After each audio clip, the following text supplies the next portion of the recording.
10 দিনের কক্সবাজার বৃক্ষ মেলায় 15,000 চারা বিক্রি হয়েছে।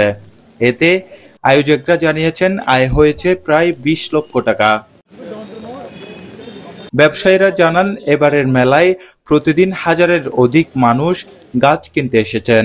কেউ ছাদ বাগানের জন্য, কেউ ছোট্ট একটি চারা নিয়ে ফিরেছেন ভবিষ্যতের বটবৃক্ষের স্বপ্ন নিয়ে। যে নার্সারির কাজ করি, মাটি নিয়ে আমাদের কাজ, আমরা মাটির মানুষ, আমরা চেষ্টা করে যাই সর্বোচ্চটা দেওয়ার জন্য। তার যদি মূল্যায়ন হয় অবশ্যই ভালো লাগে, নতুনভাবে উৎসাহ উদ্দীপনা পাই, আগামীতে আরও বেশি ভালোভাবে কাজ করার জন্য চেষ্টা করে যাব। কক্সবাজারটাকে তথা পুরো বাংলাদেশকে আমরা একটা সবুজ বাংলাদেশ গড়ে তুলতে চাই। বন কর্মকর্তারা বলছেন, জলবায়ু পরিবর্তনের প্রভাব মোকাবেলায় গাছ লাগানোর বিকল্প নেই। শুধু বৃক্ষ মেলা নয়, সারা বছরই গাছ লাগাতে হবে।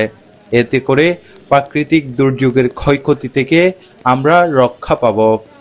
বৃক্ষমেলার বিভিন্ন প্রজাতির চারার সাথে পরিচিত হয়, তারা চারার এই গুণাগুণ সম্পর্কে জেনে নিজে চারা লাগানোর উদ্যোগী হয়ে চারা ক্রয় করে, এবং এই যে বৃক্ষমেলাটা যদি এটা বৃক্ষ রোপণে জনগণকে উদ্বুদ্ধ করে, তাহলে আমি মনে করি যে এই বৃক্ষমেলার সফলতা আমাদের ব্যক্তিগত জীবনে ফুটে উঠবে, প্লাস আমাদের যে জীব বৈচিত্র্যটা আছে, জীব বৈচিত্র্য এই বৃক্ষরোপণের ফলে রক্ষা পাবে। আয়োজকরা জানান, এবারের মেলায় সবচেয়ে বেশি চাহিদা ছিল ফলজ ও ঔষধি গাছের।